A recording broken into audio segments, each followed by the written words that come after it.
Bhadram karneभिः शृणुयाम देवाः Bhadram पश्येमाक्षभिर्यजत्राः स्थिरैरङ्गैः तुष्टुवां सस्तनूभिः व्यशेम देवहितं यदायुः स्वस्ति न इन्द्रो वृद्धश्रवाः स्वस्ति नः पूषा विश्ववेदाः स्वस्ति नस्तार्क्ष्यो अरिष्टनेमिः स्वस्ति no बृहस्पतिर्दधातु Om Shanti Shanti Shanti.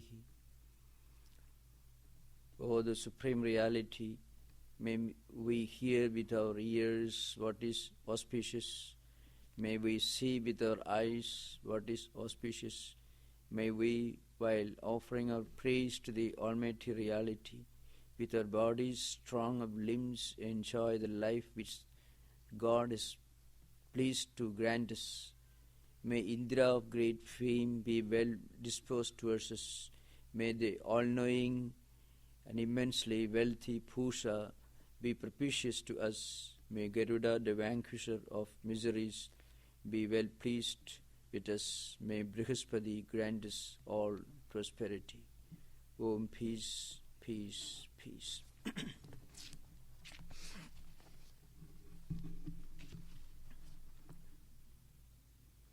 Now today we are going to start the third chapter, third prakarana, which deals with the philosophy of non-dualism or Advaita. Before beginning, I shall give a brief outline of the structure of the book, which I have already done earlier, just as a kind of a reminder. The text contains 215 verses. It is a commentary in metrical form in verses on the Upanishad, Mandukya Upanishad, which has got only 12 verses, 12 mantras. The text proper, Mandukya Upanishad, is very ancient, at least 5,000 or 6,000 years old. But the Karika was written around 7th century or 6th century AD. In this, the Karika is the commentary. Any commentary, any interpretation on a philosophical text written in verses is called a Karika. Now, it has got 4 chapters. Chapter is called Prakaranam in the context of this book. The first chapter is a commentary on the metaphysical implications of the 12 mantras which constitute the Upanishad, the central work. So it is called Agama Prakaranam. Agama actually means Vedas, the fundamental text. So it expounds the philosophy of Advaita on the basis of the doctrine of non-origination, which is technically called Ajadivada or Ajadavada in Vedanta. The theory is this: the reality is one, that is Brahman, which is the immanent principle, the omnipresent principle, and also the transcendental principle, which has no beginning, no birth, and no end, no death, which is eternal, everlasting,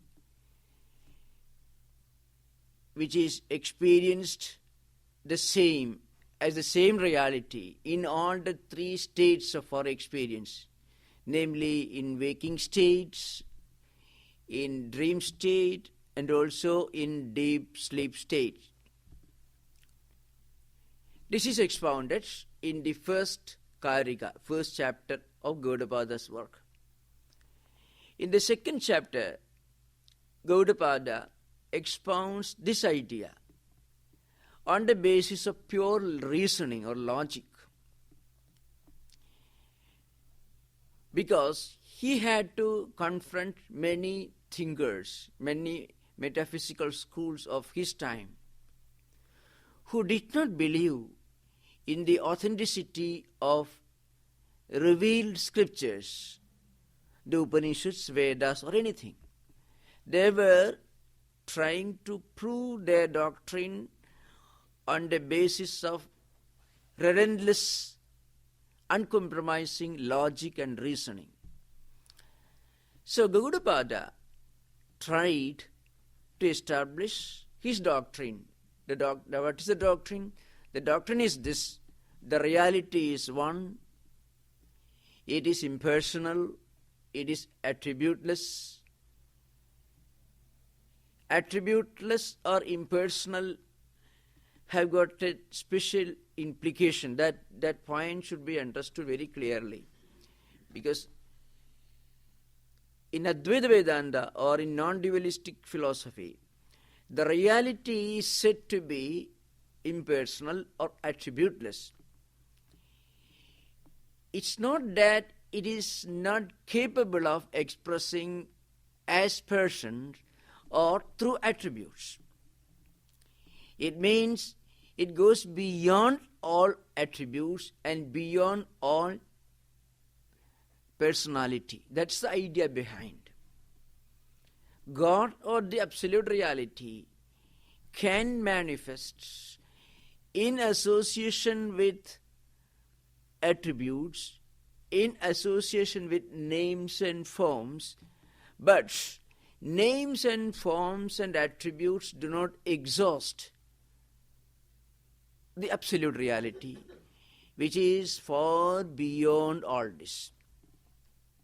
That idea is implied here. That should be understood very clearly. And this is a basic problem for many students of comparative philosophy in understanding the true implication of non-dualistic system. Sometimes we may misunderstand that Advaita or non-dualistic philosophy denies or rejects the possibility of personification or the possibility of any association with attributes.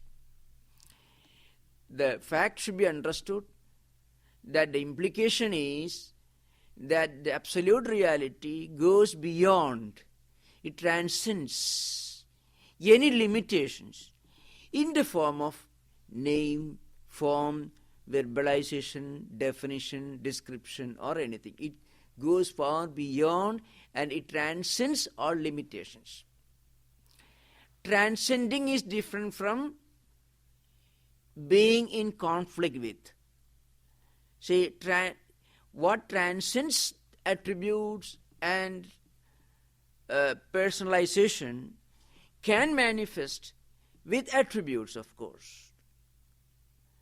So it is not in conflict with attributes, rather it goes beyond attributes. That point should be understood. Very often you find terms like Trigunatita, Gunatita in Sanskrit means going beyond attributes, beyond gunas, beyond characteristics.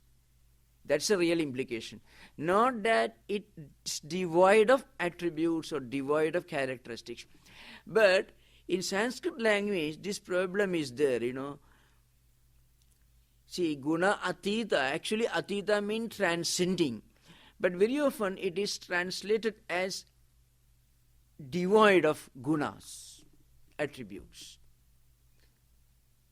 Actually it goes beyond, it doesn't go contrary to it. That point should be understood. Now, in the second chapter, Gaudapada asserted his doctrine that the reality is attributeless, impersonal, formless, immanent, omnipresent, and transcendental.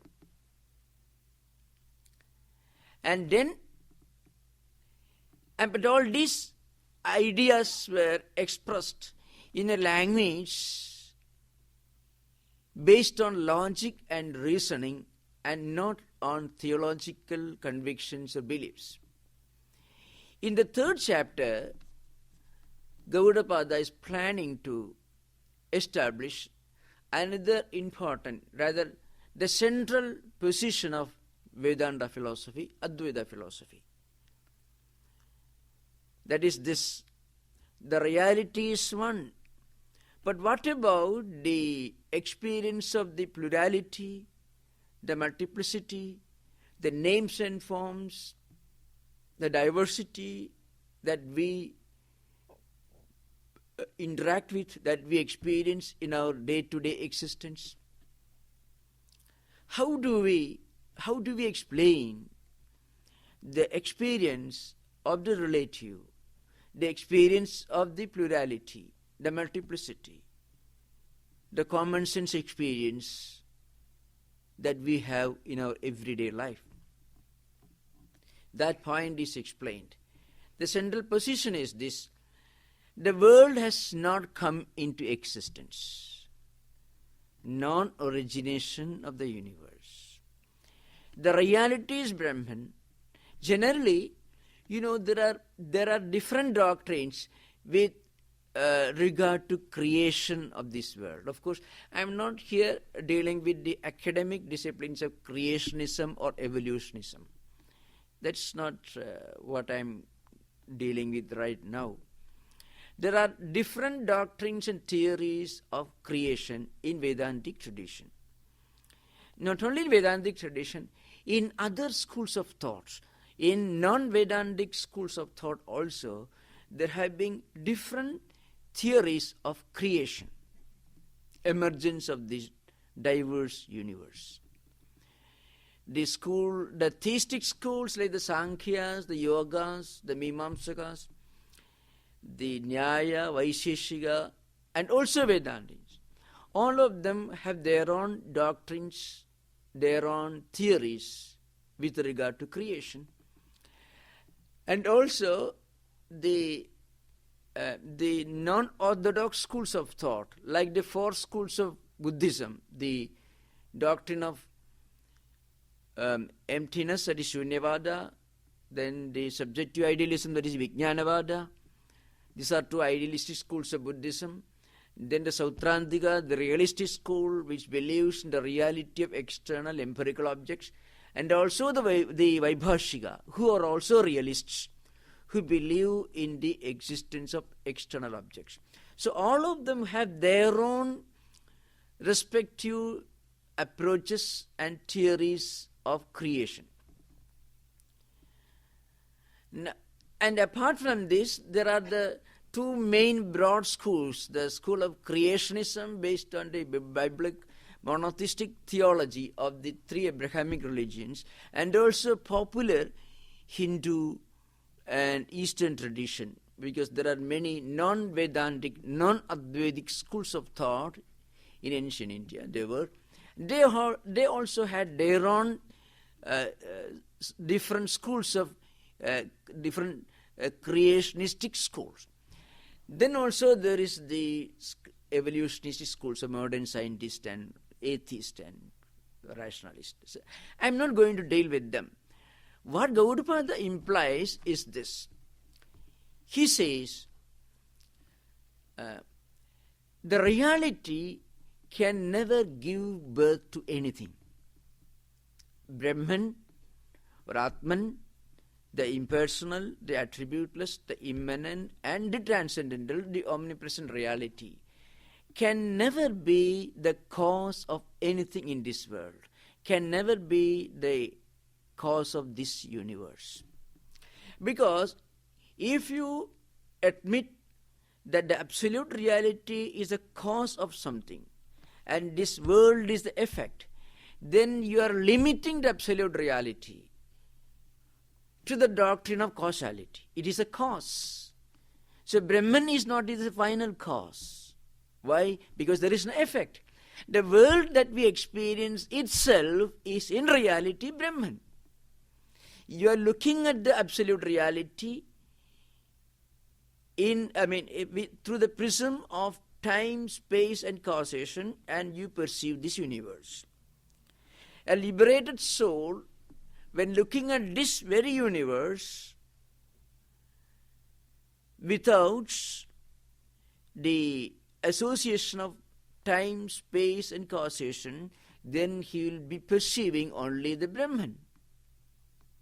So Brahman perceived, the absolute reality perceived through the prism of time, space, and causation, which constitute relativity, is this universe. The universe perceived without association of relativity is the absolute reality, Brahman. That's all. Now, what does it mean? It means this world as a separate entity has not come into existence. So we are all Brahman even if we do not realize that truth. We are all the supreme consciousness. Even if we do not realize that truth. The fact that we are the supreme consciousness does not depend upon our realization of that reality. Even if we do not realize that supreme truth, we are the absolute reality. So, all spiritual practices are meant only to remove the wrong notion that we are not Brahman. It's not meant for creating the right notion that we are Brahman. Rather, it is meant for removing the wrong notion that we are not Brahman. That's a point to be understood in Vedanta. Because the reality doesn't depend upon any kind of objectification. It is our intuitive experience.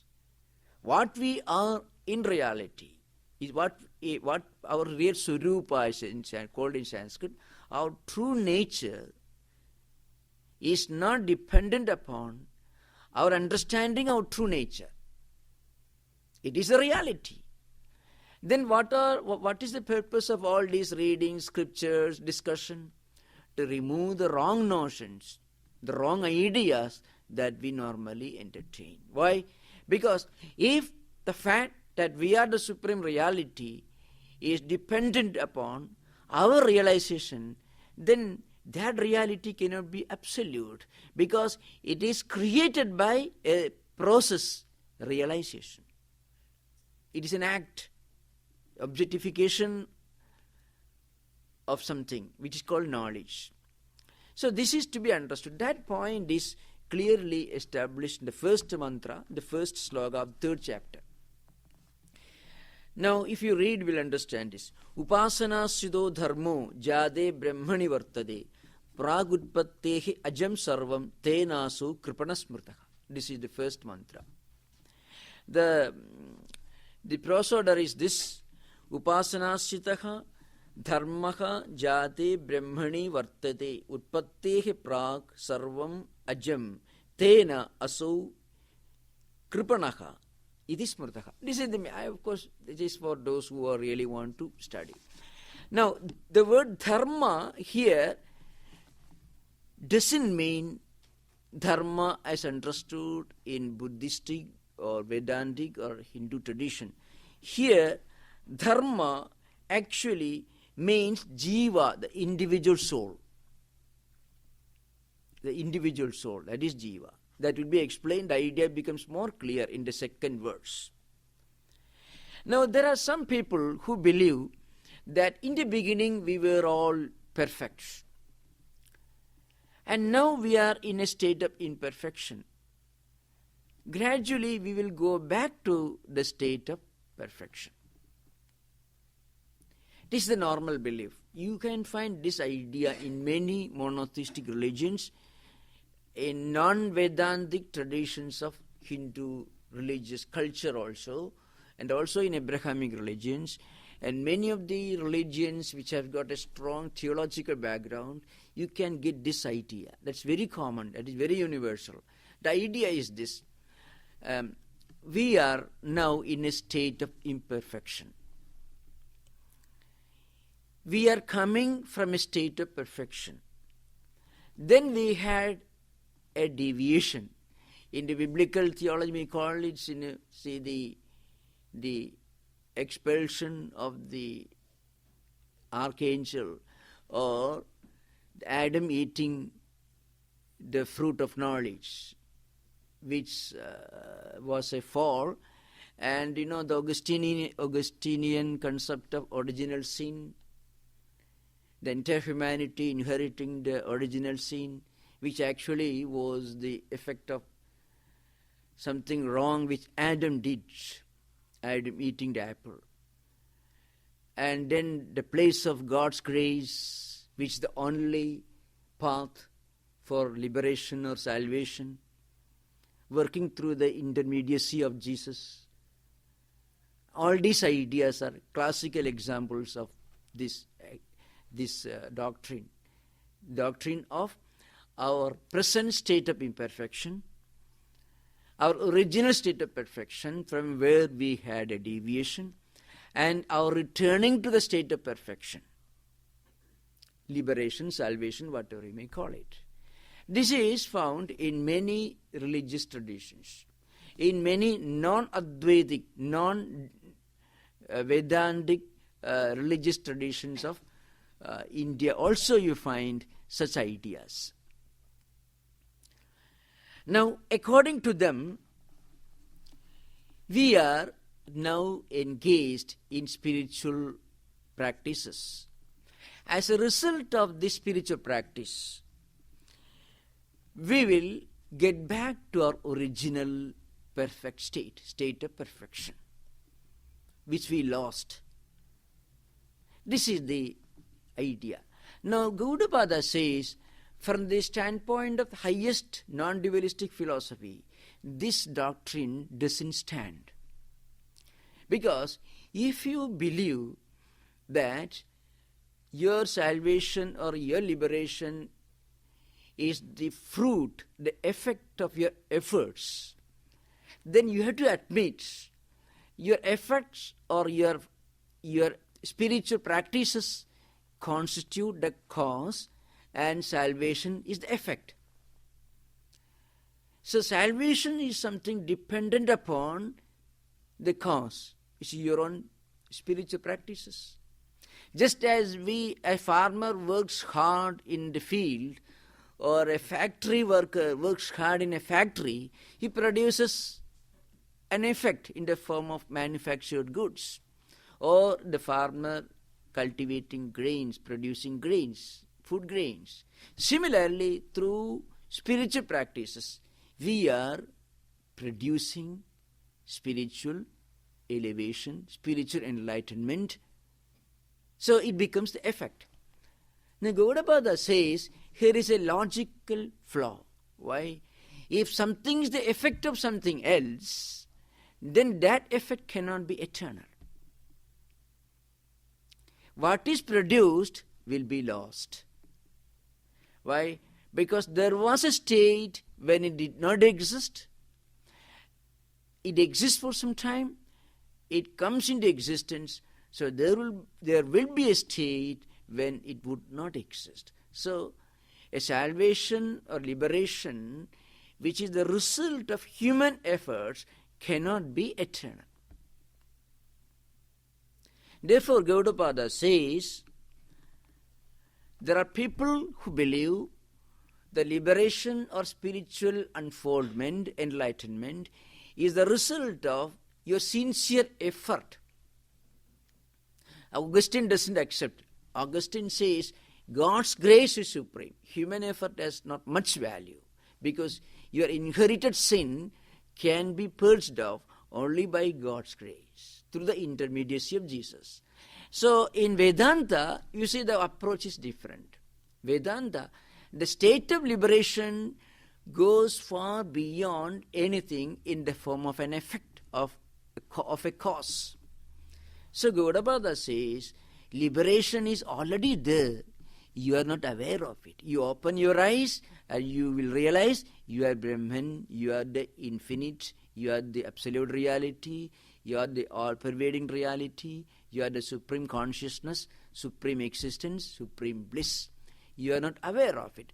What is required is we must open our inner eyes, intuitive experience. For this intuitive experience cannot be and will not be produced. It is not a result of any kind of effort. But there is something which is responsible for our being unaware of it, for our being ignorant of our true nature. That should be removed. As I said earlier, the old example, the half-lit room, the rope lying there, you bring light, and suddenly you realize it is a piece of rope, but in the semi-darkness, you mistook the piece of rope to be a snake. When you bring light, you do not produce the rope, you only remove the darkness, which was responsible for the wrong notion that it was a snake.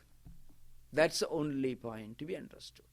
So Gaudapada says, people who believe that they can practice spiritual sadhana, and as a result of the spiritual practices, they can reach the highest spiritual enlightenment, they are wrong.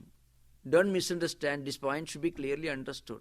What Gaudapada implies is this: the spiritual enlightenment, the fact that we are Brahman, we are the Supreme Consciousness, is not the effect of our effort. If it becomes the effect of an effort or a work, then it becomes perishable. A farmer producing food grains in the field, or a factory worker producing manufactured goods. Similarly, spiritual aspirant practices spiritual practices. He undergoes spiritual practices and then he creates or manufactures spiritual enlightenment. It is not so, because it becomes perishable. So, what is the implication? What is the relevance of all spiritual practices? All the spiritual practices are meant for only one purpose: to remove ignorance, to remove darkness, which is the obstacle in our way of realizing what we actually are. So spiritual practices are necessary. Discussions are necessary. Vedantic lectures are essential. But we have to remember, they are necessary for only removing the wrong notions that we have in our mind. The technical point, the subtle point in Vedanta, that should be understood very, very clearly. So here Gaudapada says, the reality is not a result of our realizing the reality. The reality will be the same even if we do not realize it. In other words, the fact that we are the Supreme Consciousness will be all right even if we are not able to realize it, because the fact that we are Brahman, we are Supreme Consciousness, does not depend upon our realizing it. Rather, it is self-revealed. All spiritual practices are necessary to remove the wrong notion that we are the Supreme Consciousness. That's why for a spiritually elevated soul, even a single hearing is enough to understand what we actually are. There are two famous, well-known doctrines in Vedantic Advaitic tradition related to this. Technically, it is called Prasankhyanavada and Shabda Aparokshvada. I shall explain this, but these technical terms are very important. Otherwise, if you are going to read any book, you won't understand. One view is Prasankhyanavada, which you will understand. The idea is this. Suppose you are a spiritual seeker.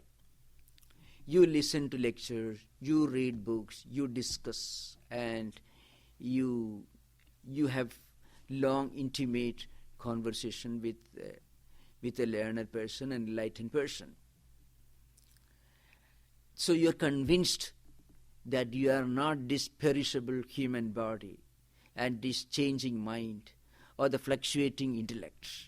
You feel convinced that we are something far beyond the psychophysical mechanism. You are fully convinced at the intellectual level. But that is not enough. You should go on practicing on this. You should go on meditating, contemplating seriously with great concentration. You should keep contemplating on this supreme truth, that we are not these perishable human bodies, but we are the imperishable, the universal, the immanent, the omnipresent, transcendental reality.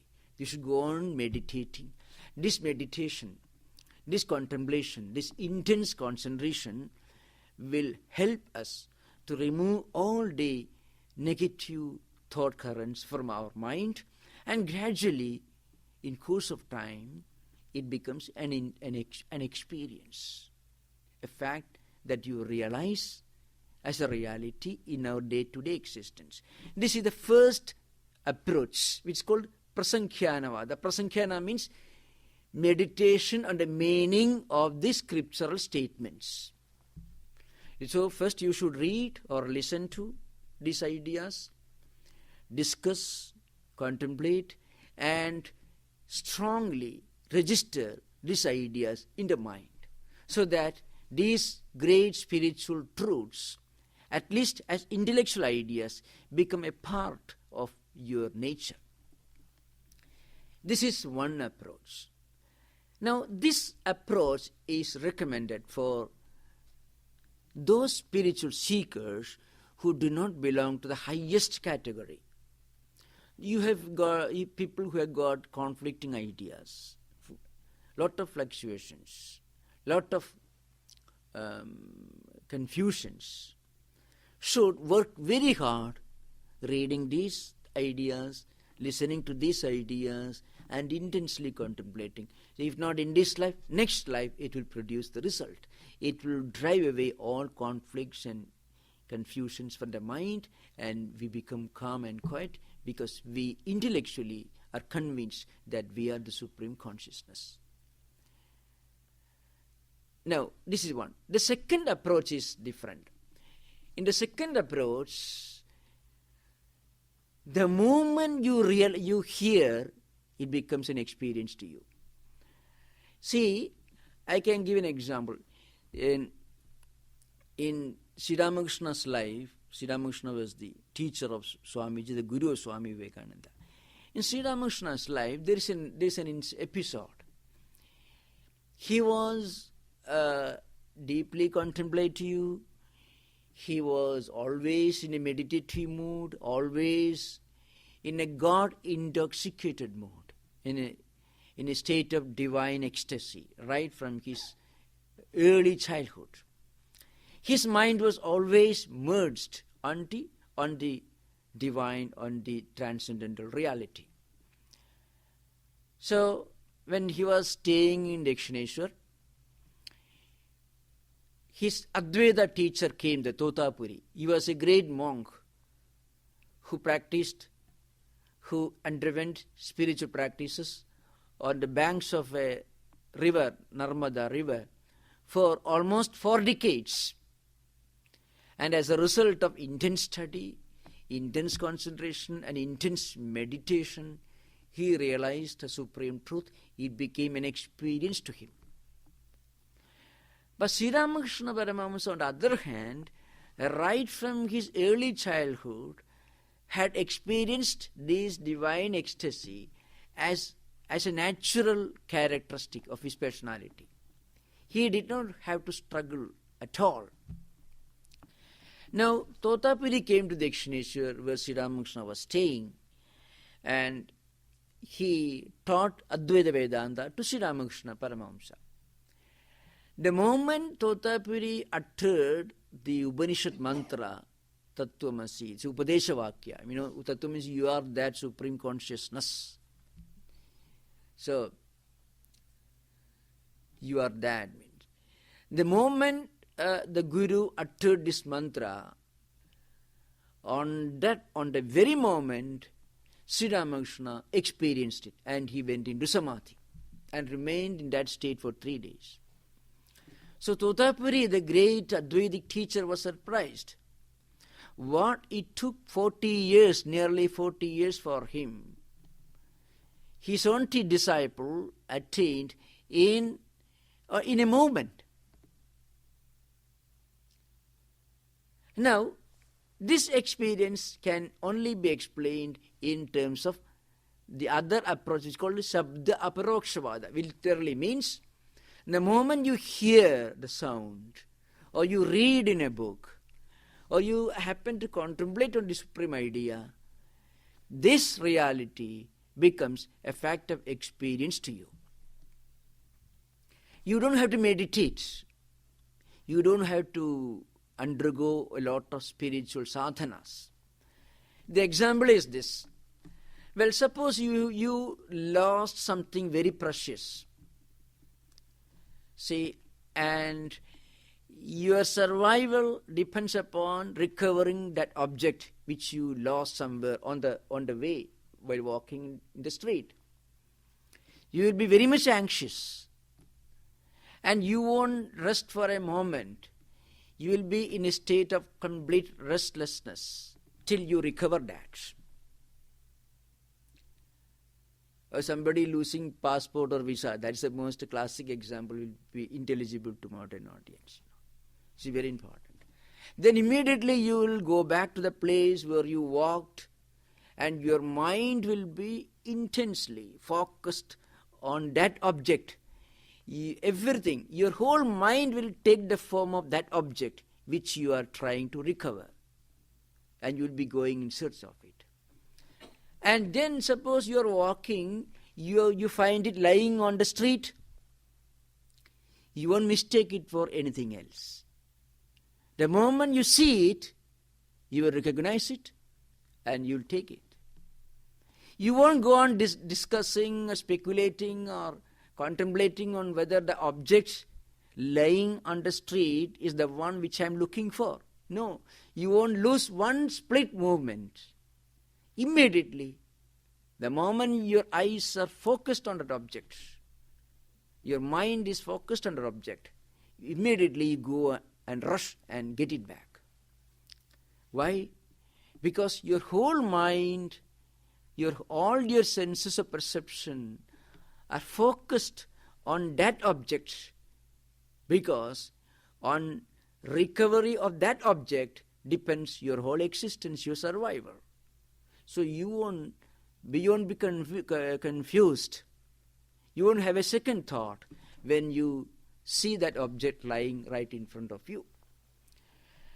Now, a spiritual seeker who has already undergone a lot of spiritual sadhanas, spiritual practice, he has undergone a lot of spiritual practices, and his mind is always in a state of divine ecstasy, who doesn't think at all about the world or its problems. They may be thinking, but they won't affect his mind. They won't give him any worry at all. He has already reached the highest level of spiritual fitness. For such a person, even listening once will be enough for experiencing the truth of the Vedic statement, the Upanishadic statement, or what of the great statement that he is hearing. You are the Supreme Consciousness. The statement will be enough for him to be transported to a state of real experience. These two approaches are mentioned in the Vedantic schools. One school holds the view, it's called Prasankhyanavada, which says that you have to meditate on the meaning of the statements and discuss, and gradually, in course of time, you will realize it. This school was held by Vajaspati Misra, who was a great commentator on Brahma Sutra called Bhamati, and then the author of Brahma Siddhi is called Mandana, and others. The other school, which Shabda Aparokshvada, which means the moment you listen, it becomes an experience to you. This view was held by the great disciple of Shankaracharya, is called Sureshwara, who has written the grandest and the largest Vedantic technical work. It's a commentary, Brihadaranyaka Upanishad Bhashya Vartikam, it is called. Both these approaches are found in Shankaracharya's commentaries. So after Shankaracharya's passing away, different commentators, different great Vedantic philosophers evolved their own approaches, and they developed their own doctrines. But the genesis, the nucleus of all these ideas are found in the original commentaries of Shankaracharya. So that idea is implied in the first verse. So what the author Gaudapada says is this: those who believe that spiritual experience is just the effect of human efforts do not realize the fact that spiritual experience is not the effect of anything. It is a self-revealed fact. We are already the supreme consciousness, even when we are not aware of it. The fact that we are the supreme reality does not depend upon our being aware of it. All the efforts, all the discussions are essential and necessary to remove the darkness of ignorance, the wrong ideas that we have got. And once the truth is revealed, it is revealed as a self-realized fact. Now this is the implication of the first mantra. Then, so I think I have already explained at the very beginning the relevance and the context of the third chapter. Now we'll come to the second verse of the third chapter. That is just a statement, it's a kind of premise. Ato vakshyami akarpanyam ajadi samatam gatam yathana jayade kinjit jayamanam samantataha. Now here Gaudapada says, again for split for prose order, ataha ajati samatam gatam akarpanyam vakshyami yatha samantataha jayamanam kinchit na jayate tatha srunu. That's the idea behind. Now why do we think that we are born, that we are working, and as a result of our efforts only we realize the supreme truth? Why do we mistake this way? Why do we live under this wrong notion, this illusion? That idea is discussed here. The reality is, as I said earlier, I have already explained in great detail the implication of the second statement. I already included there. You have to remember one point. On the one hand, we have the universal belief which is common in all monotheistic religious traditions, including all non-Vedantic, non-Advaitic religious traditions. This wrong notion is this: we are coming from perfection. Somehow we had a deviation, we had a fall, and now we are going back towards perfection, salvation. And this state between perfection at the beginning, perfection at the end is called existence. Gaudapada says this is absolutely wrong, because we are already Brahman even when we are not aware of it.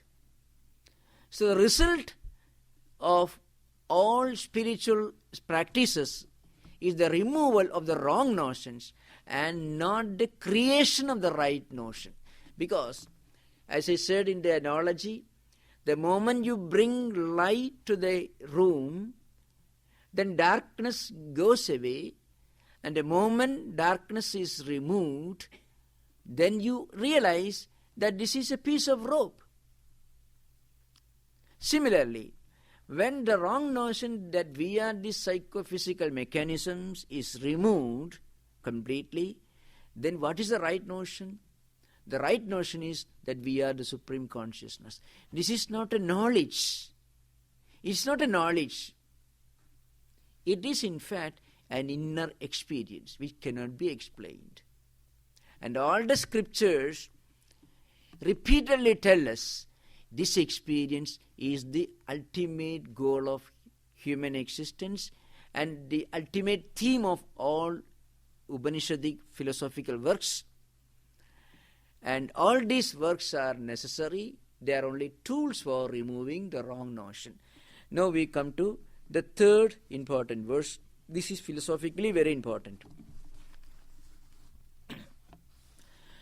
There's Atma hi akashavad jivaihi khadakasherivoditaha khadadivaccha sankhadehi jato edat nidarshanam. This is a famous verse. In fact, it deals with a number of schools of thought and approaches in Vedantic tradition.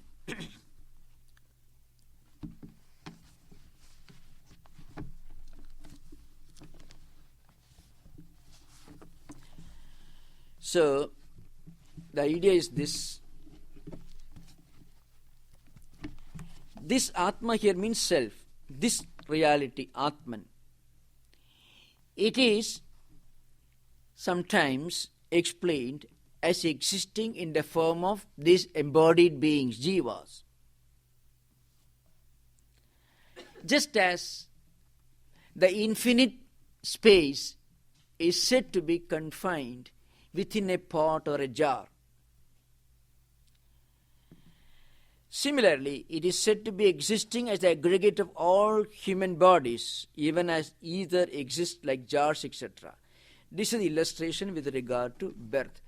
Here again, I should explain a few important doctrines in Vedanta.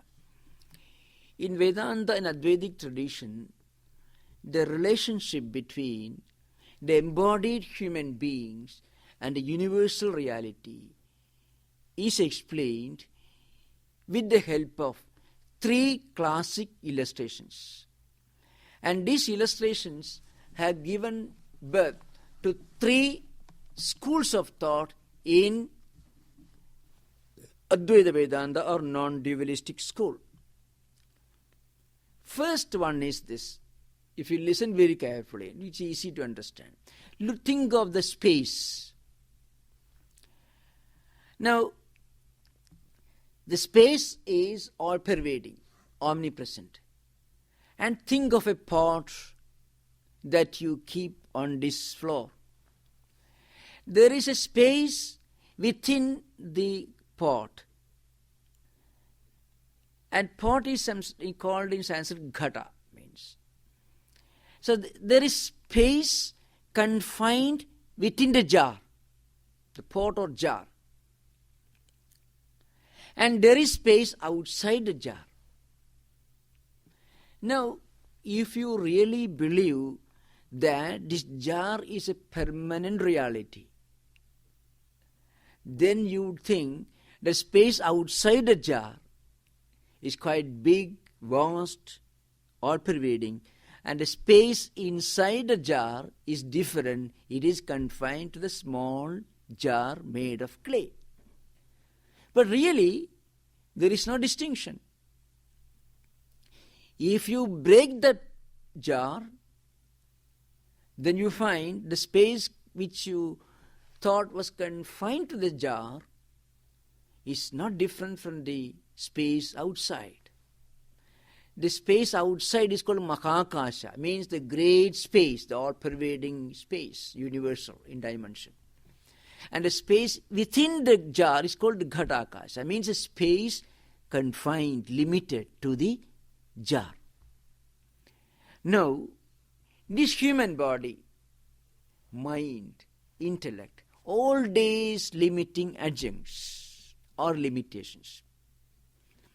If you think that this body is permanent, and this name is permanent, this mind is permanent, it's like thinking that this jar is permanent. Before the jar was manufactured, produced, the space within the jar was one with the space outside. And once it is broken, then also the space within the jar will go back to the universal space.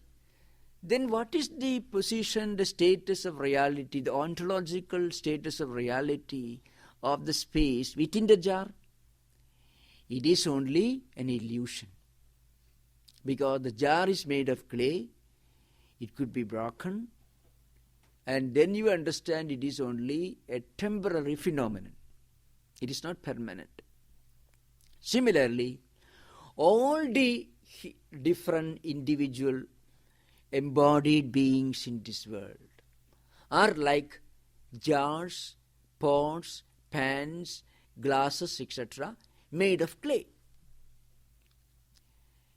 Within the space, within the jar, when we think of the space confined to the jar, we may think, oh, the space within the jar is different from the space outside.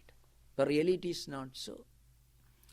If through Indian spiritual practice, by concentration, by meditation, we come to the strong conviction and then experience that we are not these physical bodies.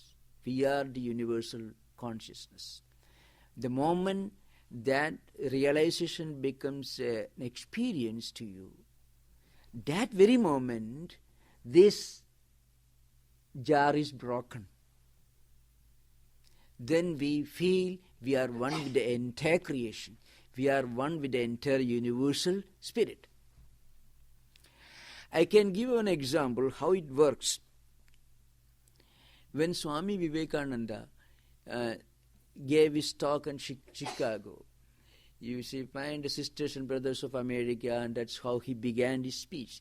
If you read Dr. Barrow's Proceedings of the Parliament of Religion 1893, volume 2 volumes, you find there have been great orators and speakers who gave long, bombastic speeches, and they used much more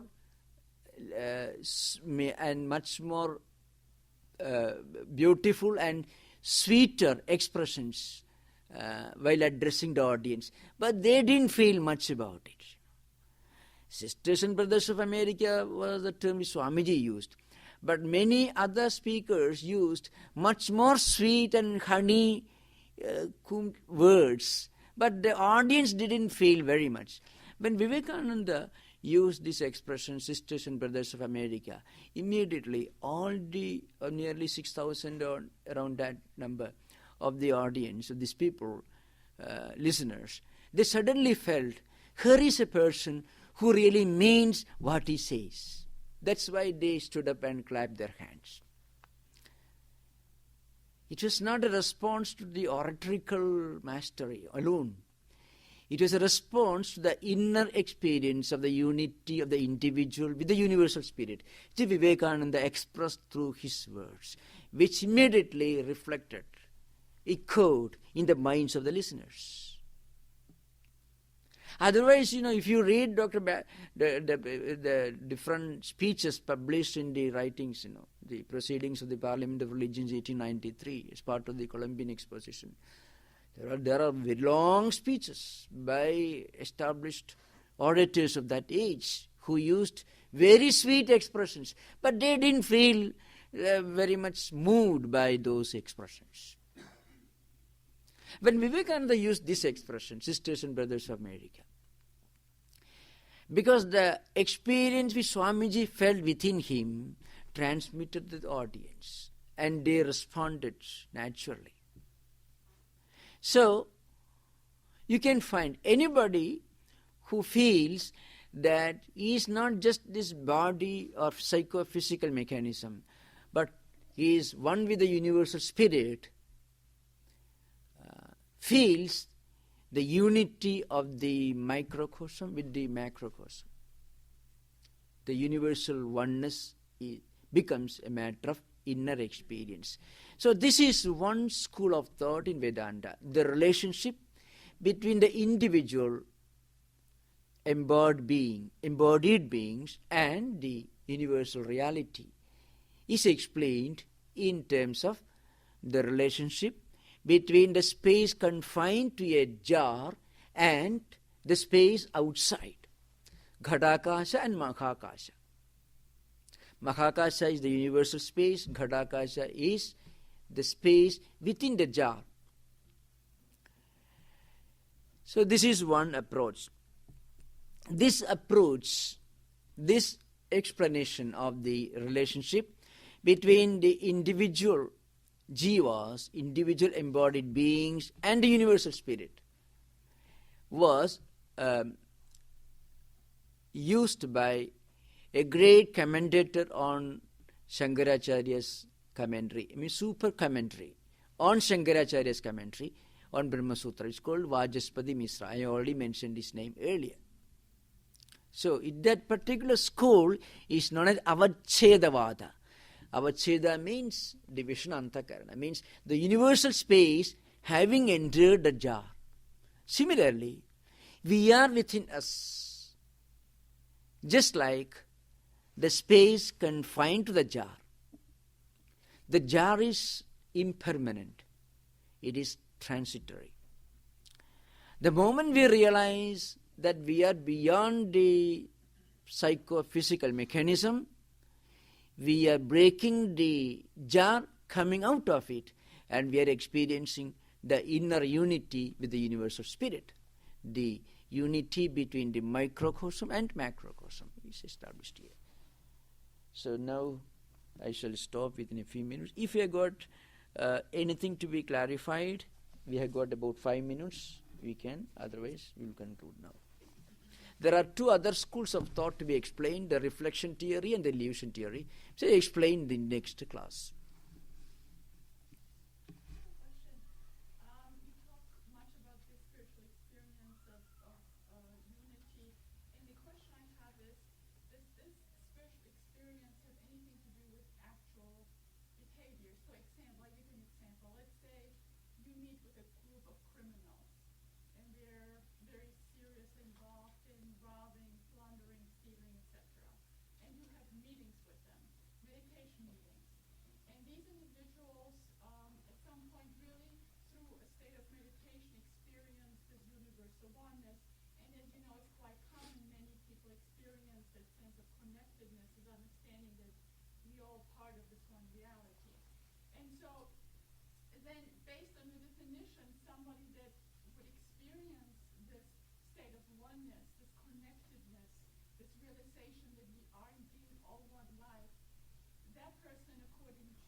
Yes, there is one classic episode in the life of Buddha.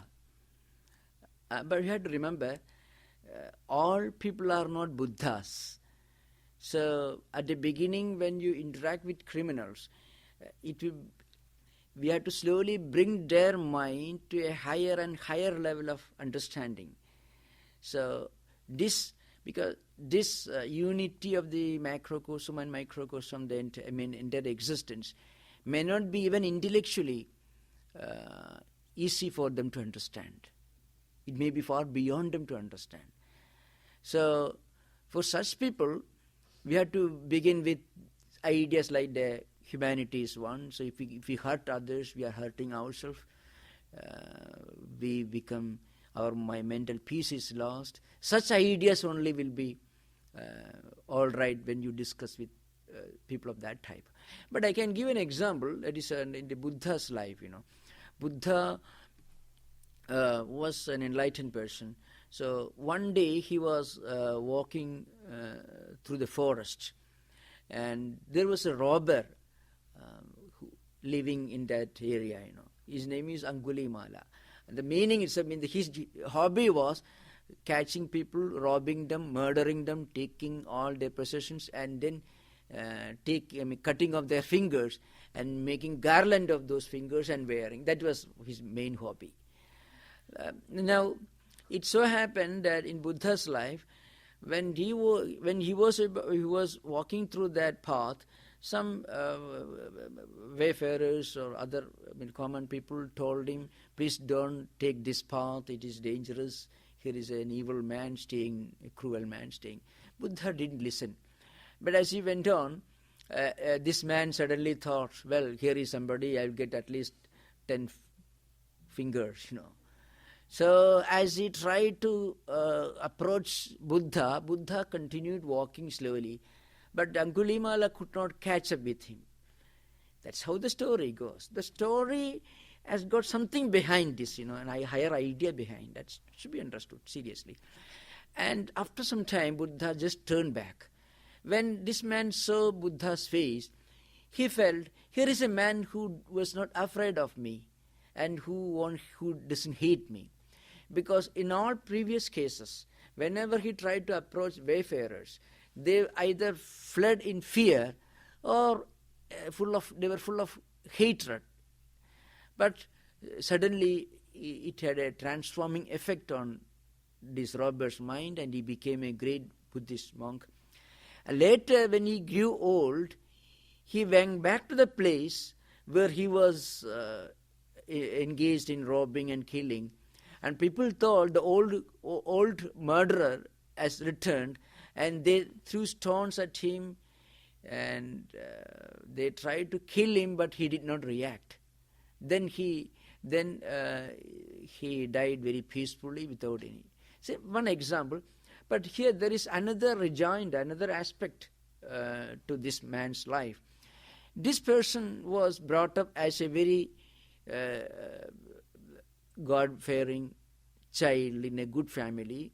His parents had brought him up as a role model of a son, a young man. He had some unpleasant experience in his life. Somebody did a great injustice to him, and he had to leave the place.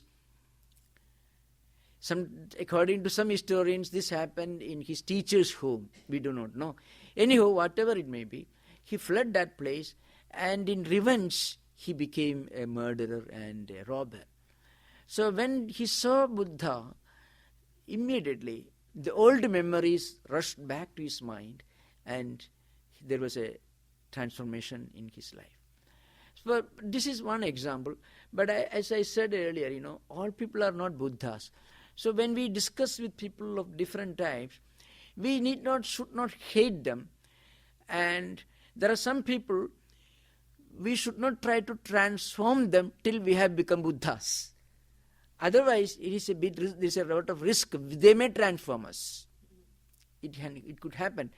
So before we have reached the highest level of spiritual enlightenment, we should not try to convert other people.